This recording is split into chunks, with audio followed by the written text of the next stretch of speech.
Pailog ng lastik ko, guys. Pailog kayo mga bata o lastik ko.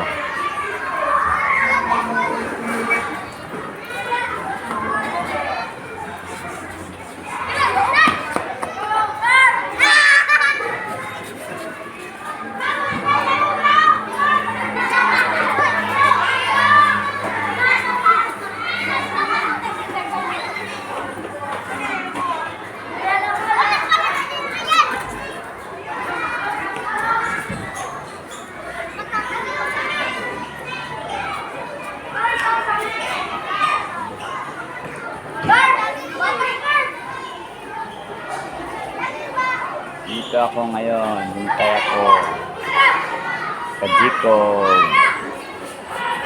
At pagkatapos, hinduin ko naman si Noah para yatid sa school. Yan ang yung ano ko tapos Lazada.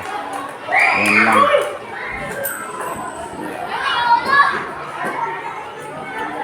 A few moments later.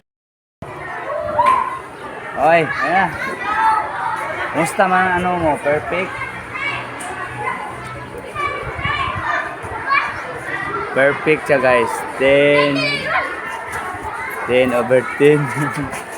Right, ang bata na to eh. Uwi na kami guys. Ay, may hintayin pala kami yung kasama niya na ano, classmate niya.